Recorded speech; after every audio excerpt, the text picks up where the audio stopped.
Women are very disgruntled with the party overall because they just feel like they don't see them. And when a woman tells you that you don't see me, brother, you in trouble.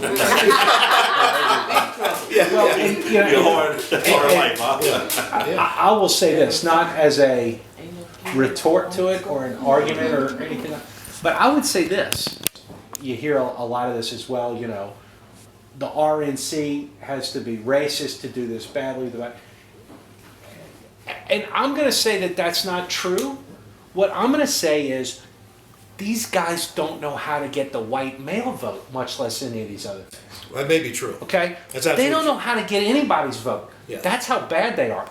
Al Sharpton and Jesse Jackson have delivered more black votes to the Democrat Party than any other two human beings probably ever lived. Right. Yet, neither one of them have ever been offered an ambassadorship or a cabinet post, Right. for that matter. Right. Why is that? It's because they treat them the same way that they treat the rest of the black folks. Sure. When I'm asked about, well, how come there's so many more black people in the Democrat Party than in the Republican Party? The answer that I always relay is this. When you look at a plantation, you see many more black faces on a plantation, especially in the South, than you did free blacks in the North. There were few spotty free blacks who had the courage to run away from that. So the system provides the comfort for them to stay there. And that's what the Democrat Party has done. For most black folks, it has provided the comfort for them to stay there because ultimately they're not really looking for freedom. They're just looking for more rice in the bowl. Yeah. Softer bed to lay on. You know, that's what they're. But when you think of, when you say comfort, and you think about you're going to Detroit, and we were talking about some of the other areas, that's not comfortable. No. But it's amazing what people will put up with. Thinking they have it. Yeah.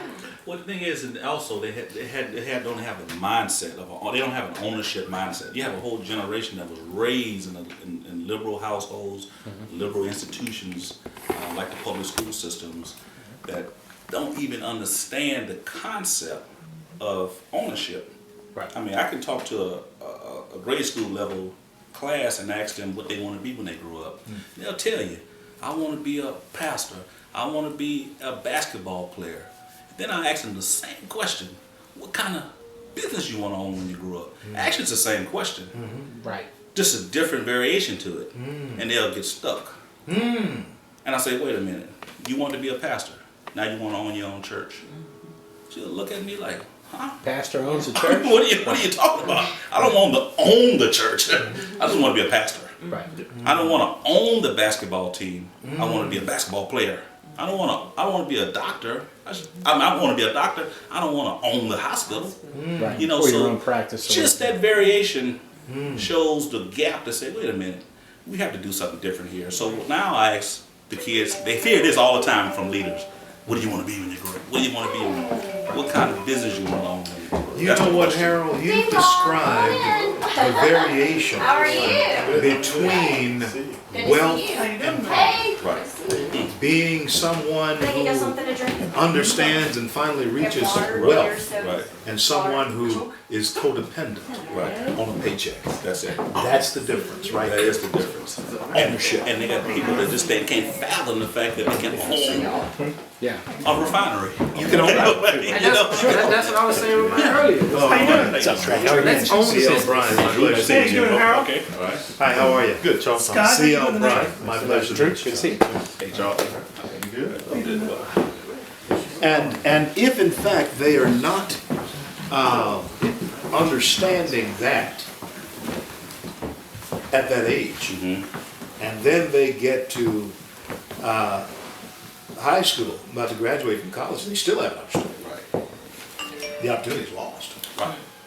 Opportunity is lost. So that's what I was saying. Like I said, just own it ourselves. And I got a friend now. He just called me the other day. He has 2 degrees that he got from LSU, and he's basically a janitor right now. And he's like, I'm tired of this. And I'm like, well, we need to do our own thing. I said, you got business management and development skills. I have the PR skills. We should go in our own business and grow it ourselves. And this way you don't have to worry about you make your own money. You make your own way. You become self-reliant. And then, like I said, in the end, people will come to you and hopefully give you money. But like I said, they don't want to see. They just want to be worker bees. And ain't nothing wrong with getting a good paycheck. Nothing wrong with that. Nothing wrong with that. I mean, like I said, I have my own business, but if somebody say you can work here, you make X amount of dollars, that's good, and I can stay on my side. But if that gets bigger, I don't need you. You know what took that away? Technical education in schools. When you have a technical skill, Teaching people a trade. you can think, you say, wait a minute, I can either, and then a lot of, I hear this here in the States, is there's a dumbed down education. So wait a minute now. Yeah. MIT is a technical college. Yeah. Texas Tech, Louisiana Tech, Virginia Georgia Tech. Right. And when you have a technical skill, you can either go into the workforce, directly into the workforce for yourself. Just put a business, even a prisoner that's taught a skill can actually go to the library as soon as he paroles out, get business cards and say, call his name, T-Bone's Welding Service. Right. Think about that. Exactly right. Think about that. Well, with a there skill, was- a man with a skill. There was a prisoner that came out of Florida prison. I can't remember the name of the facility there, but he was a welder, and he was a part of the top 20 that I was telling you about. Yes. And every month, along with the rest of us, Right. he brought his $3,000. See that? But he was a prisoner. He had been. He was free. That's right. That's right. But he had started a welding business. Yes. And brother, when I tell you that he was doing well, I mean, he was actually contracting business with the state because he had started in a state facility. Come on now. He had all the He relationships. had all of the relationships. And he's still killing it. That's it. Yeah, matter of fact. And so, yeah, that's the key. That's the key. But what you described in them not understanding ownership and codependency on a paycheck. And again, nothing wrong with that. I mean, man, if you're knocking down a nice paycheck and Mr. Charlie's paying it, so what? Okay, you still, but you gotta learn how to reinvest. Because you can't pass along that position to legacy. What we don't realize is legacy. You can't pass on the senior vice president of 3M to your child. No, you can't pass that Can't do it. on. So you have to invest the money that you're getting from 3M and IBM to rent houses, buying property, doing stuff, income producing type of investment Right. that you can Yeah, 'cause pass that's on building that that legacy. As I was like, let's get all get together, make some business, put it towards Southern, and you can make that area, the Scotlandville area, better because like, you can employ people inside, and they might build something they own. They get their line of credit, they get their business loans, and they do something else. But at the same time, it stays up. Like I said, LSU, all the places are there. They're always going to be there for the next 10, 20 years, as long as LSU football do good. But at the same time, they have a built-in customer base because they got students coming in every semester. Transfer do the same thing as Southern. And we can rebuild the neighborhood, make the neighborhood better. That might bring up the housing even better if we have low crime. It'll make Southern a more attractive university. The alumni, though, Alumni don't do nothing at Southern. I don't care. that's the difference in alumni at Southern, alumni at LSU. The alumni at LSU is strong. And I went to a school for a short time over in Dallas. It was called Bishop College. Bishop had produced some of the greatest preachers that the country has known, from Sidney Gardner to Harry Blake, great preachers. Our alumni we let it die. We let that college blow away. And I have a feeling, you take like Graham, they have gone through 3 presidents in 10 years. Let me show you right here. Over the money. Yeah. And the accreditation has been an issue because of the money. Exactly. And so, hello, brother. How are you? And so that, again, we have not handled money right. In fact, we have a bad it's not attitude, but we have a bad definition. We define what money is in a very ill way, in an unhealthy. We have an unhealthy relationship with capital, black folks. And I have seen that not just, well, here in Louisiana, it's prevalent, but that's almost a universal thing in this country. Systematic. Yes. among us is that we have an unhealthy relationship with money. And so the Republican ideal of individualism many times is stymied because you have to, that's capital driven. The free market is a capitalist system.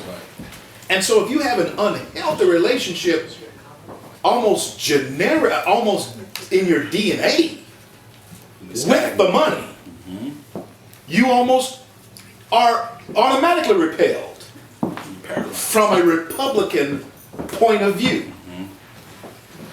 And a Democrat codependent point of view is more appealing to your soul than that of a free market.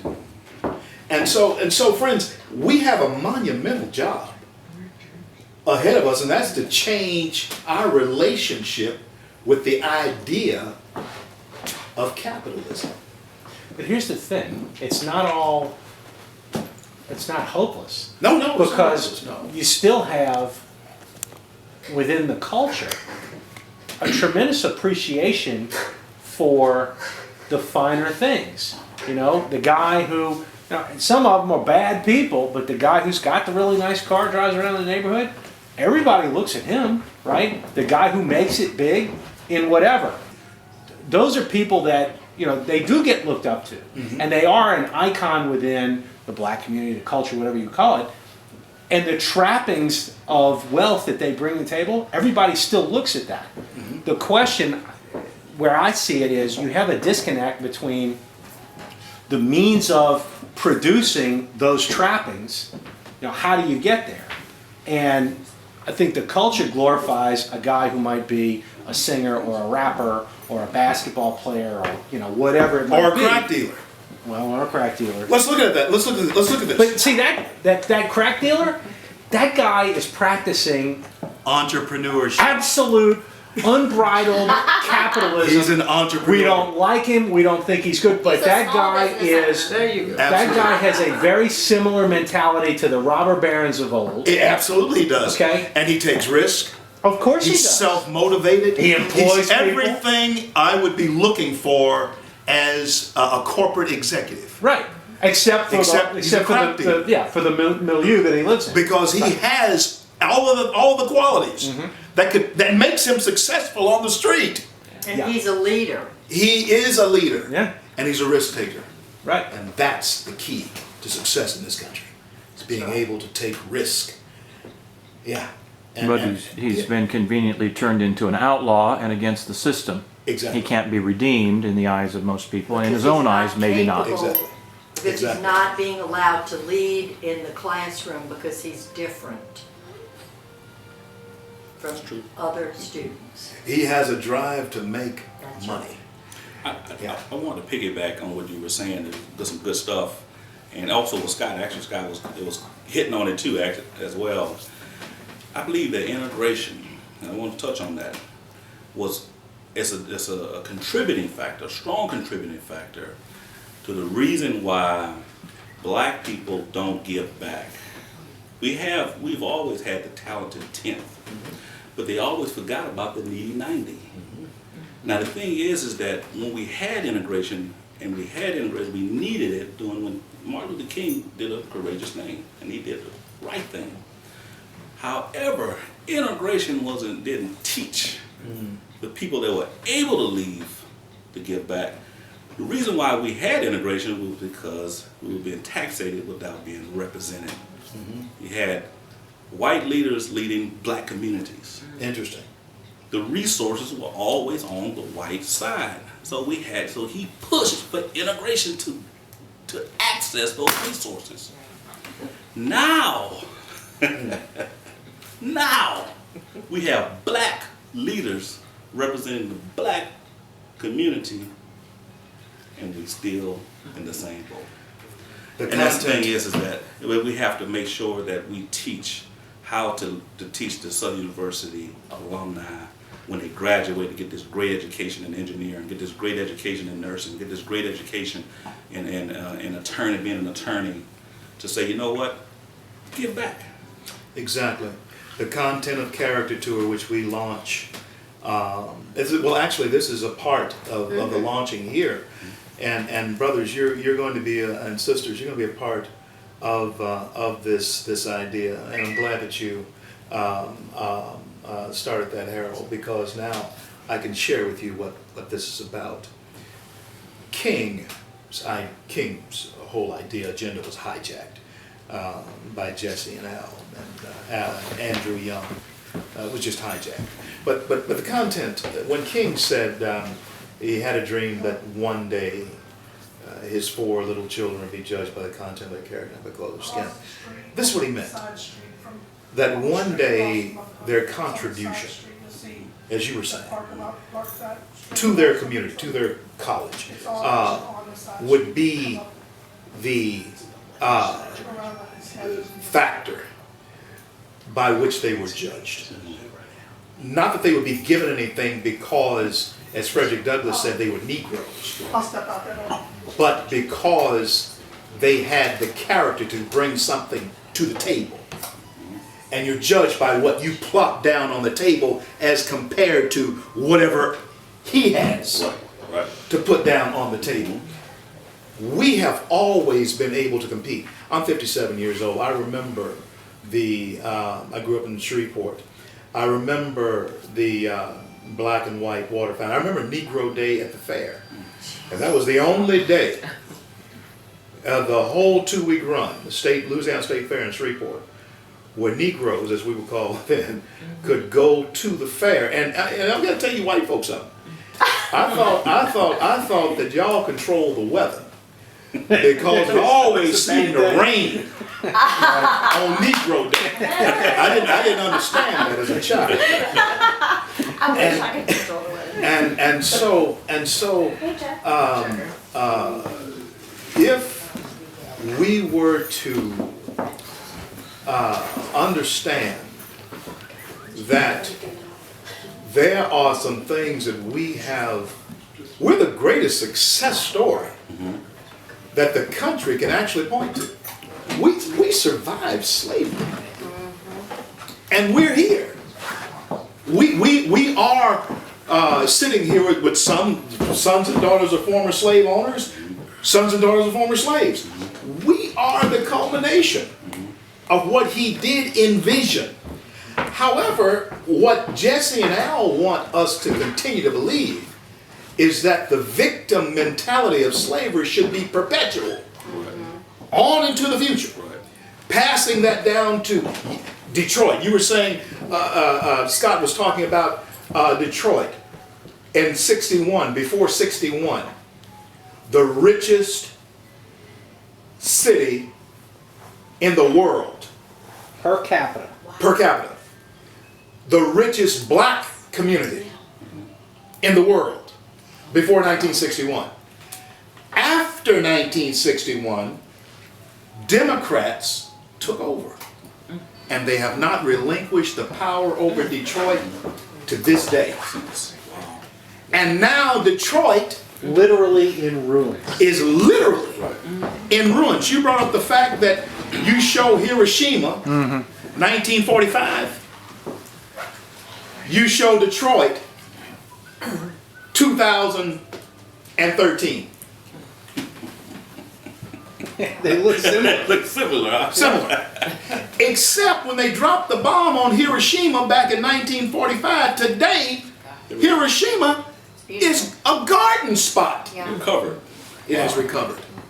It's And a beautiful Detroit modern city. See if I can Is a find it. cesspool. I'll show you a picture of Hiroshima. So what is the difference here? The difference is, this is proof of progressive liberal effect. They got everything they wanted. The progressive liberals in Detroit got everything they wanted since 1961 to this day. And Detroit is proof of what it leads to. Wow. They have no excuse. There's no excuse. None. They can't defend their position. Here in Louisiana, they can. That's the message, fellas, That's it. that we have to trumpet. And we must use that example over and over and over again.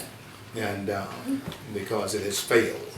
It has not helped us one iota.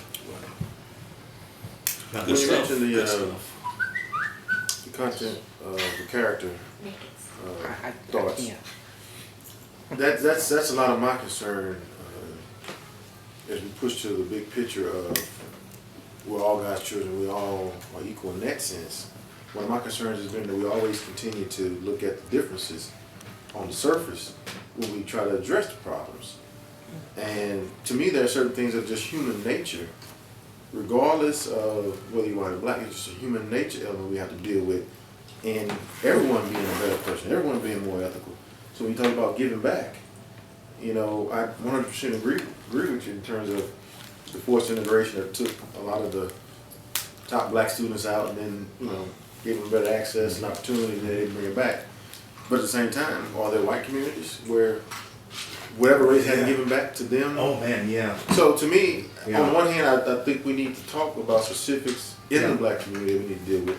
But at the same time, we need to connect to the general human Right. issues that exist with everyone. Right, Charles, you're absolutely right. Human nature. Yeah. You know, Charles, if you ever get a chance to go through, I think it's Carter, West Virginia, it is, those are white folks, and it's just as bad as any place you've ever seen. In fact, it is probably the dirtiest little secret in America.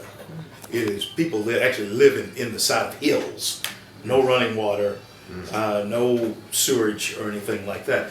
But the one thing that you're touching on that we should really examine is that we have we call it in the film, a tribalistic type of approach to it, whereas everybody succeeds and everybody gets over. That's not real. People don't succeed as groups. People succeed as individuals.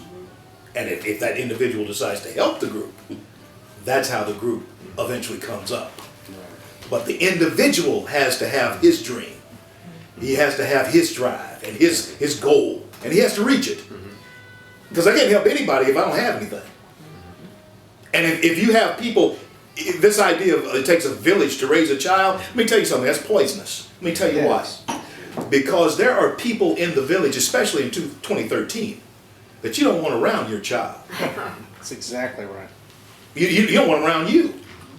And so, no, it takes the mom and dad to raise the child, as it always has taken that. But yet, the black family is disintegrated. And we go into we can talk all night about the design on that, the Margaret Sanger idea and all this, the Negro Project and all that. But the black family has disintegrated. The black church that the black family was centered around when I was coming along is disintegrated. The black church is selling out to progressive liberal ideas for the sake of money.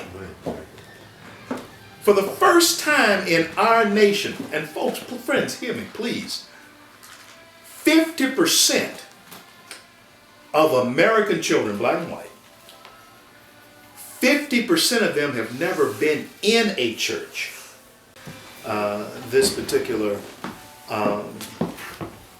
forum that we're having here in the last part of this month is going to be great. If none of you, if you've not met Star, Star is a wonderful, wonderful woman. Kay Carl's a great guy. Deneen, a wonderful woman. I think it's going to be a great blessing for us. But yet, I think it's the beginning, it's the catalyst of something that we must consider annually, Scott. Absolutely. Well, and that's because I'm getting all these people like, well, you need to add this and you need to add this. I'm like, stop. Okay, there will be a year or two. We will, we will develop this over time. If it becomes a week-long event and there's 3,000 people there and we have let's Just a conversation. Let's keep that in the deal. But I want to get a successful conference off the first year and then start planning for year two. Well, and Harold just said it. Wait, it's not We just. want to start a Just conversation. will start a conversation. And like I said, I finally got that small started. So they're I saw that. I liked it. So they're going to, so I'm gonna be going to the area high schools to get more students to come. I'm trying to get sponsors now because we said we developed a price for it. So if I get a sponsor, say, okay, it's $25 for a high school kid. You put $100, I can get 4 kids to come out here. We ain't got nothing to do with it. We're just trying to put them in a room with great people. Matt Kibbe, the president and CEO of Freedom Works, and I'm a fellow with Freedom Works, so all of you, says it like this: sometimes to defeat the Democrats, you must first defeat the Republicans. And friends, that is where I think we have to reshape the Republican Party. It has to have it has become sexier, just to use a word, and more appealing. And so, if nothing succeeds like success now, and so if you're successful with this, even with the bringing together of all these personalities, and you do start the conversation that you're wanting to start, that will just blossom.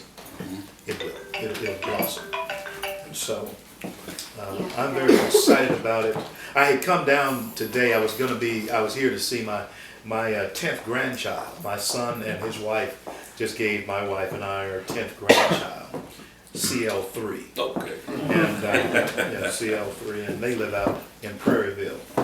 And so I said, well, let me see if I can hook up with Scott and Christy, and then I was glad to meet all of you, and I think we are going to have a very long relationship. We have a huge job. It is huge. It's going to be tiring, but it's huge because the roadblocks that are almost built in to deter us from moving forward with our message, and we have to identify exactly what that message is to be. We know what our individual messages are, but we have to have a cohesive, a corporate message that comes from this. You're going to call it at large. Yeah. It has to have its branding. You have to brand it and make it what it's going to be. And you have to have the total input from everybody in this room on what that branding is going to be, because I feel that, and I say this around the country, the tear that happened in America, the Civil War and all of that, we as Southerners, my next film, Red, White, and Black, will deal with this issue. Is everybody in here a Southerner? Yankee. Okay. You're Yankee, okay. Boo. Thanks. Appreciate you. Well, I'm from He said Lincoln. y'all. I'm from Leave him Lincoln, alone. He said Illinois. y'all. From Metairie. okay, you're right on the line. No, I'm right on the line. Raised and steeped in I Lincoln. guess we can trust you with this. Oh, thank We you. may have to kill you, but we're going to trust you with this. There is a certain nuance to black and white Southern relationships that people north of the Mason-Dixon line don't really understand. In fact, they have an attitude, people from north of it, and I'm excluding you, Well, that's all right. people from north of the Mason-Dixon line collectively think that white Southerners and black Southerners are, barefoot, stupid, toothless, and so forth. I've experienced that as well as in the West. There are people who think that Southerners are somehow less than. And it's because of what we've come. But what I found is that we have gotten over a lot of stuff that Northerners are still wrestling with. We've gotten past it. And so I think the healing for our nation will actually come from what we understand as black and white Southerners. We eat the same foods. We believe God basically the same in the South. We want the same. We have the same work ethic. We enjoy some of the same outdoor. Most Southerners enjoy being outside for whatever reason. We love doing. We love it. We have this kinship with the soil and so forth, because most of us come off. Our ancestors come off farms and so forth. And we understand something about decency. And I'm not saying the Northerners are not decent, but there is something about decency that we understand in the South that I sense is missing in other places. And so, in our next film, we're going to deal with the nuance, that certain nuance that Southerner blacks and whites have. And I'll share it with you like this. It may not be the best antidote, but I need to share this with you so that you'll see where I'm coming from. I was telling you, Liz, that I was a college debater, and my debate partner since high school, since ninth grade in high school, was a fellow by the name of Lee Berryman. And his father owned Berryman Oil Company, which was a big deal up in our neck of the woods in northwest Louisiana. Now Lee had a mammy, very wealthy and all of that. And Lee, I'd go to his house, and like one of the family. She raised him from an infant, and his brothers and sisters as well. She had a family of her own. Her husband was a garbage man, and she was his nanny, his mammy, as they called it, and that in those days. Now, Lee's mother died, and of course he was close to his mom. He was broken up. When his mom died, I went to her funeral because he's my best friend. He's my debate partner. But then his mammy died, and I went to that funeral, and I thought he'd lose his mind because she was his mother. Now, what Lee's father had done, unbeknownst to anybody, he had put aside trust for each of her 5 children so that they would be able to go to school just like Lee did. Little nuances of people with money who many times are vilified in progressive liberal stories. They don't understand that even that serves a purpose. And has always, I have several stories like that I know personally of people who have put aside money for the servants, children. They didn't do it for the servant. In fact, the servant was probably making minimum amounts of money. But they put it aside for the children because evidently old man Berryman saw something in the future. Every one of those kids now is either a doctor, lawyer, or an engineer. And their mom was a mammy. And their dad was a garbage man. But he, rich oil man, who actually was operating within that system that was segregated at that time, actually contributed with his wealth to the furtherance of our race because he was wealthy and he was benevolent. What am I saying? I'm saying that He had that decency. he was decent. Yep. Was the system horrible? Yeah, it was. But I'm telling you something, that what Satan many times intends for bad, God will take even the wealth of the wicked, lay it up for the righteous. And so, not saying that old man Berryman was wicked because he was a great guy. He really was. Very seldom would you walk into a mansion like they had me through the front door, but I was welcome anytime at old man Berryman's home. He could have a party going on, and old Cleon's my name. Cleon could walk right in. These wealthy people with his son. And they look at me going through his living room. Sometimes he had cocktail parties going on. And there's a black kid walking through with his son. But there's a nuance there that can be told from Louisiana to Mississippi, all the way to Florida and Texas. That is, it has to be told because it's something that everybody in this room in the South understands what I'm talking about. Yeah. I thought about that this weekend because we've had this conversation about in Louisiana that blacks and whites have just a certain way of being together, especially people, I think, the younger age. I was at Jazz Fest on Sunday, and you've got blacks, whites. We're listening to Hall & Oates, 2 white guys, and they show on the big screen people down front singing. blacks, whites, hugging, singing, drinking beer, having a good time. Well, we love the party here in the Yeah. city. we love But it. it's but you know, Yeah. you see that diversity. Yeah, but no, if I were to tell that story in New York, total disconnect. Yeah, but there's a lesson to be learned from that story, and we need to capture. I'm going to capture it on film here in the next few months. And but anyway, I said all that to say this: the content of character. King grew up around Atlanta. Was a Republican at the time that he was assassinated, and even that is lost in history. Yeah, you know, and but the content of character is what you bring. What he intended was for us to be able to bring to the table.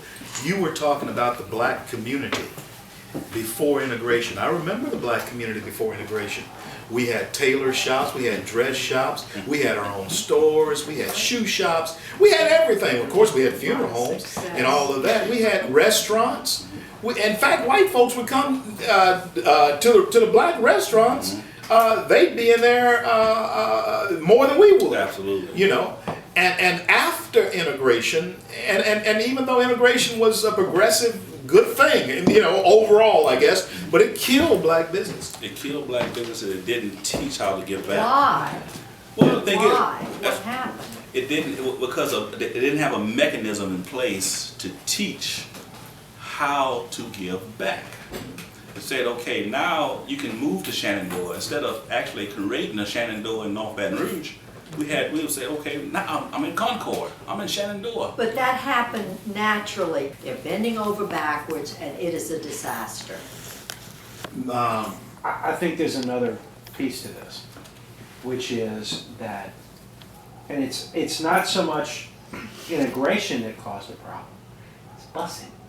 Because what you did was you took a bunch of kids, black kids, from X neighborhood, and you put them on a bus, and you sent them all the way across town to Y neighborhood, which is, you know, probably white or whatever. It was. And you lost the sense of community where everybody in the neighborhood was sending their kid to that school. That's what they and integrated everybody in the first. neighborhood cared about Education. that school. They had to integrate education first because that's where the resources were. Well, that's We right. have to go to the resources. Now that we have black leadership that's up there representing the community, they're supposed to be able to get that piece of the pie. They said these are the resources that And they're not doing it. They're not doing it. They took the best and the brightest out of our communities. Right. Right. And really, once they got the degree from the white high school, and then on, because once you went through the white high school, if you weren't going to an HBC, you went to a white college. Right. That's what happened with me. That's right. LSUS was just beginning in 1974 when I graduated. It had only been open 2 years. So I went to LSUS, Right. where I would have normally went to Grambling or Southern. I went to one of them. Right. And so they took the brightest, and that dispersed too. And the thing is that what they couldn't do as a real estate agent, they couldn't mandate that a person move their homestead. So now you have black people chasing white folk all around the district just to be a part of a funded education or good education. When you talk about education and culture, the lack of education is one issue, but then there was a replacement in what educated, especially black kids with the family breaking down, and that was not multimedia, TV, music. And when you talk about that education and the culture disconnect, I remember seeing, you know, the Comedy View, where the racial comedy, and even going back before, you know, comedy was made, but even before that, Richard Pryor and all those I guess first pioneers of the comedy, talking about race and everything, race differences. It actually perpetuated a lot of differences that weren't really there. Like, talk about being raised in a white family and getting whooped and spanked and everything. It was just the same. Right. In a lot of white families in the South. That's I true. remember having a conversation at my church. That's true. Before I moved to Jubilee, with my parents, I was at a church that was pretty much about 70-30, 80-20, white, black. And I remember sitting around with a lot of different white guys, a couple other black guys in that conversation, and we were just talking about being raised. And some of the stories that came out about getting whipped this way and spanked that way, and I'm sitting there like, if you listen to, you know, the comedy, you would think that, okay, white people want to raise that way. It's only black people that will raise that way. So again, I think that's a lot of the issue with a lot of disconnect too. Yeah, With culture and political correctness. you're absolutely right. Well, You bring it, go ahead, I'm sorry. What, no, you go ahead. You bring, go ahead, go ahead. I do have a community meeting there. Yeah, I'm not to shove off Listen, concern wait, myself. before you leave, I want, Lily, can you hand me my little visual? You have my card. Yes, sir. Hold it. Yeah, okay. Uh, Just real quick, if I could say something real Sure. quick. I heard a teachable moment. I'm a former school teacher, so y'all bear with me for just 2 seconds. And she went to get it. That's right. I went to get it in the back because I used it last week at the Child Care Association conference that I spoke at. But I kept hearing y'all refer to Hiroshima and the destruction and what happened. And I have been in Japan. I have seen the clock that stopped at the moment of impact when the bomb dropped. Let me share with you that we need a paradigm in all this, and we've been a part of this all along, but we need to accelerate that paradigm. For example, what the Japanese have done, they have taken from life to death to life, because all over Japan there are colored ribbons in memory of those who died the moment of impact of Hiroshima. And so instead of looking at the dark and the past and the dreary, they have taken it and they've recycled it into life. And so this usually hangs on my umbrella out there. Fantastic. In memory of life, because what they did a paradigm on a real disaster, a tragedy. They went from life to death and then the rebirth of life. So that's what we're looking for, is coming together, blacks and whites working together for the good of our whole United States of America and the world. So thank y'all for letting me take that teachable moment. I couldn't resist. Well, you were mentioning Pryor and the gang. We will see a shift when your shows like, okay, Charles, Harold, you will see a shift in when Good Times, Sanford and Son, All in the Family, and those types of that type of programming, and that's exactly what it was. It was programming came along. In the personal esteem that black people had for themselves. Because you introduced, but yeah, before then, if you saw a black person, as we call them back then, colored, on TV, you'd actually call and say, hey, colored on TV, people come, they would be in the house. I mean, it was a big deal. But before that, you had shows like Diane Carroll was a nurse on TV, and Richard Pryor, not Richard Pryor, but Bill Cosby, I Spy. He was an important guy. And then you had this Mission Impossible. You had a black man in there, and he was an important guy. But even Amos and Andy. You had black judges. You had a black taxi cab driver. He was in business for himself. You had black nurses on Amos and Andy. Amos and Andy themselves were even men who dressed well. They weren't thugs or anything. The Kingfish was kind of shady, but just the same, he wasn't a thug. That's right. He was entrepreneurial actually. But when Good Times and Sanford and Son and All in the Family came along, they created this Kid Dynamite, and they created the angry George Jefferson, who was upwardly mobile, but he was still angry, and he called folks white, and that gave us license then to call Scott Whitey. That's never a good thing, because unless that shoe can be worn interchangeably, we didn't want to be called the N-word. But we were now given permission to call him Whitey. The balance. They tried to level the playing field in a way that was actually to our detriment.